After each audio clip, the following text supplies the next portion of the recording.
जय हिंद, जय भीम, जय शिवराय. मित्रांनो, हा सोशल मीडियाचा जमाना आहे मित्रांनो. कधी कुठून कोण कसा व्हायरल होईल किंवा प्रसिद्ध होईल, कोणी सांगता येत नाही. हा व्हिडिओ विशेष करून राजसाहेब ठाकरे यांच्यासाठी आहे.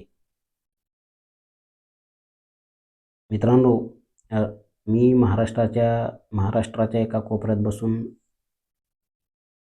बोलत आहे. माननीय राजसाहेब ठाकरे यांना भेटण्यासाठी मी खूप प्रयत्न केले. त्यांच्या पदाधिकाऱ्यांच्या पाठी माझ्या आयुष्यात, माझ्या म्हणजे लाईफमध्ये ज्या दैनंदिन कामातून वेळ काढून त्यांच्या पदाधिकाऱ्यांच्या पाठी फिरलो. त्यांना एक डेमो, एक प्रेझेंटेशन देण्याचा प्रयत्न केला. राजसाहेब ठाकरे यांच्या बंगल्याच्या बाहेरही खूप फेरफटका मारला की एकदा त्यांच्याशी भेट व्हावी, पण अपयशच हाती लागलं. या कारणामुळे मला वारंवार मुंबईचा दौरा करावा लागला, माझं काम वगैरे सोडून, ते सांभाळून वगैरे.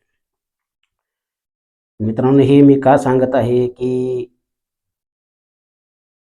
रावसाहेब ठाकरे असं व्यक्तिमत्व हे क्वचितच घडतं मित्रांनो, क्वचितच असतं. त्यांना जे लाभलेलं आहे ना मित्रांनो, रावसाहेब तुमच्याकडे जे आहे त्याला ओळखा, त्याचा सदुपयोग करा. विशेषतः हिंदुत्वासाठी. तुम्हीच एका आपल्या भाषणात असं म्हटलं होतं की माझा पुनर्जन्मावर विश्वास नाही. जे आहे ते याच जन्मी. मग प्रश्न येतो, राजसाहेब तुमचा हा जन्म वाया जात आहे का? तुम्ही जे RSSला 100 वर्षात जमलं नाही हिंदुत्वासाठी करायला, तुम्ही 10 एक वर्षामध्येच करू शकता राजसाहेब. आणि म्हणून मी तुमचं व्यक्तिमत्व, तुमचं जे व्यक्तिमत्व आहे त्याला समोर ठेवून एक प्रेझेंटेशन, एक डेमो तयार केला होता आणि तो दाखवण्यासाठी, तुमच्यापर्यंत पोहोचवण्यासाठी तुमचे जे पदाधिकारी आहेत, अविनाश जाधव, संदीप देशपांडे, यशवंत किल्लेदार, परत नाव अजून एक दोघांचं आठवत नाहीये. पण सांगायचा मुद्दा काय आहे राजसाहेब, की मला तुम्हाला ते प्रेझेंटेशन दाखवायचं होतं, तुम्हाला तो डेमो द्यायचा होता. राजसाहेब, सर्वात प्रथम एक लक्षात घ्या की तुमचा लढा हा BJPशी आहेच नाही. तुमचाच नाही तर ज्या पण विरोधी पक्ष आहेत त्यांचा लढा हा BJPशी आहेच नाहीये. हे सर्वात अगोदर ह्या विशेषतः बाकीच्यांचा सोडा, पण तुम्ही लक्षात घ्या.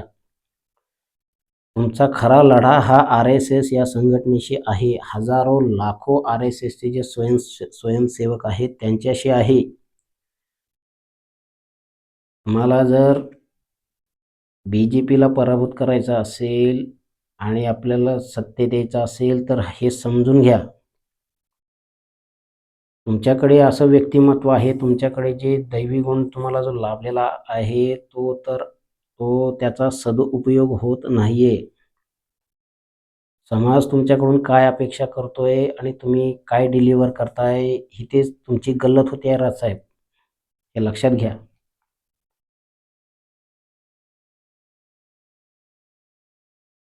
आणि हे लक्षात घेतल्याशिवाय तुम्ही यशस्वी होणारच नाही आहात. राजसाहेब, एक लक्षात घ्या की जर तुम्ही योग्य दिशेने पावले उचलली नाही तर हा तुमचा जन्म वाया जाणार. आज 20 वर्ष तो आपल्या पक्ष स्थापन करून झाली आणि येणाऱ्या आता बघता बघता अजून 20 वर्ष असेच निघून जातील, तेव्हा आपलं वय काय असेल राजसाहेब?